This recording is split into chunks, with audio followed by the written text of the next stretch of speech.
Hello বন্ধুরা, আমি dietician Shampa. কেমন আছেন সবাই? আজকে আবার একটা নতুন টপিক নিয়ে আলোচনা করতে এলাম। যেহেতু শীতকাল চলে এসছে বা উইন্টার এসে গেছে, তাই বাজারে এখন বিভিন্ন রকমের ভেজিটেবলস অ্যাভেলেবেল।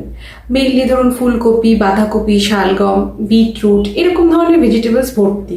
কিন্তু আমাদের মধ্যে অনেকেই আছেন যারা ভয়তে এই ধরনের ভেজিটেবলসগুলো খেতে চান না। অনেকে ভাবেন যে এটা খেলে গ্যাস হয়ে যায়, এটা শরীরের জন্য একদমই হেলদি নয়, সেই কারণে তারা এই ভেজিটেবলসগুলো অ্যাভয়েড করে চলেন। তো আজকে চট করে তাই বলে দিতে চাই যে এই ভেজিটেবলসগুলো কেন আমাদের জন্য ভালো এবং কেন সেগুলো রেগুলার খাওয়া উচিত, বিশেষ করে উইন্টারে। প্রথমত যদি আমরা দেখি ক্যাবেজ অর্থাৎ বাঁধাকপি, সবাই যেটা মনে করে যে ভীষণ এটা খেলে গ্যাস হতে পারে, প্রবলেম হয়, ডাইজেশনে প্রবলেম হয়, এটা কিন্তু একদমই নয়। এই ক্যাবেজের মধ্যে ভিটামিন কে থাকে, সেটা হচ্ছে বোন হেলথের জন্য ভীষণভাবে জরুরি। এছাড়া যদি আপনারা দেখেন যে অনেক সময় এই ক্যাবেজ দিয়ে ফার্মেন্টেশনের মাধ্যমে অনেক খাবার তৈরি করা হয় যেগুলো গাট হেলথের জন্য ভালো, কারণ এই ক্যাবেজের মধ্যে প্রিবায়োটিক থাকে যেগুলো আমাদের গাটের জন্য অর্থাৎ পেটের জন্য ভালো। তাই এই ক্যাবেজ বা বাঁধাকপি কিন্তু রেগুলার খাওয়া যেতে পারে, তাতে কিন্তু কোনো প্রবলেম নেই, বরঞ্চ এটা হেলথের জন্য ভালো। আর শুধু এইরকম ভিটামিন কে আছে বা এর মধ্যে প্রচুর পরিমাণে আপনার আদার নিউট্রিয়েন্টস যেগুলো আছে সেগুলো ছাড়াও এটা হচ্ছে ফাইবারের একটা গুড সোর্স। যেহেতু শীতকালে কনস্টিপেশন বা এগুলো সমস্যা হয়, তাই ক্যাবেজ কিন্তু অবশ্যই আমাদের ডায়েটে ইনক্লুড করা যেতে পারে। অনেকের এটাও ধারণা আছে যে যাদের থাইরয়েড আছে তারা ক্যাবেজ খেতে পারবেন না বা বাঁধাকপি খেতে পারবেন না, সেটা কিন্তু ভুল।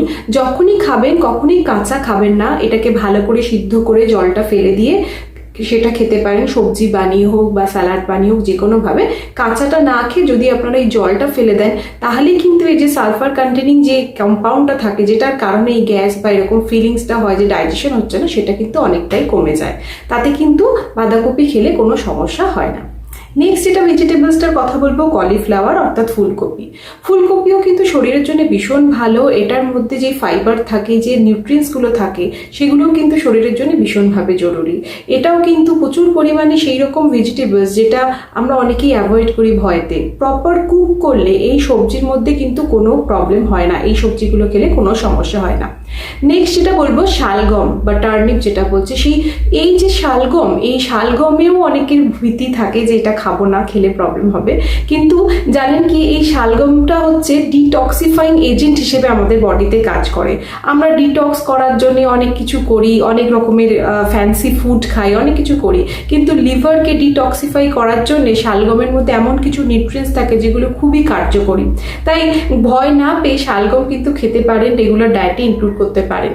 শুধু তাই নয়, এটা কিন্তু ইমিউনিটির জন্যও ভীষণ ভালো, প্রচুর পরিমাণে ফাইবারও দেয় আমাদের বডিতে, যেটাও কিন্তু শরীরের জন্য ভীষণভাবে জরুরি, মেনলি এই শীতকালের জন্য।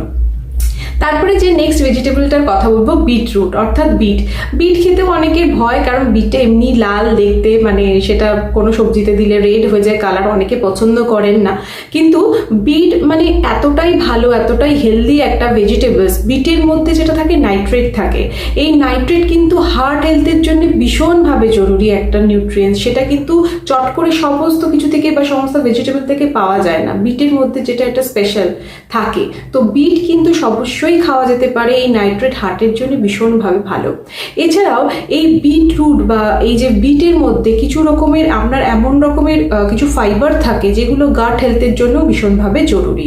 এছাড়া বিটানল বলে এর মধ্যে একটি কম্পাউন্ড থাকে যেটা কিন্তু ওই অক্সিডেটিভ স্ট্রেস বা ধরুন ইনফ্লামেশন এগুলো কম করতে ভীষণভাবে হেল্প করে।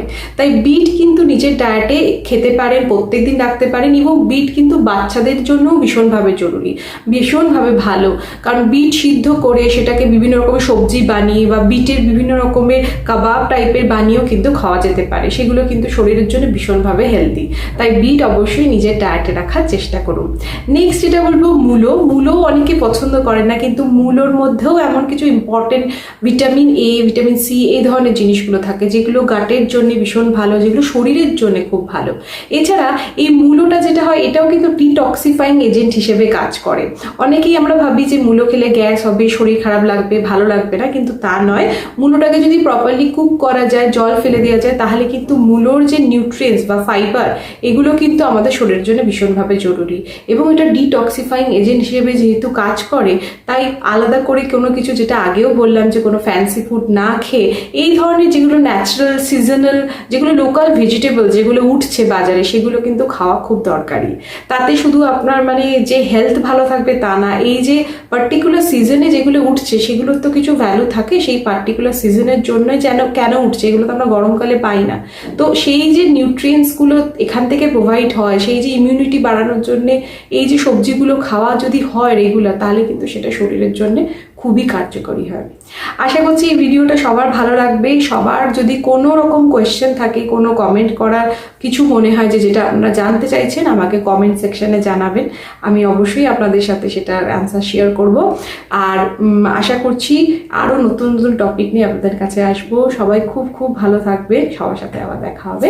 নমস্কার।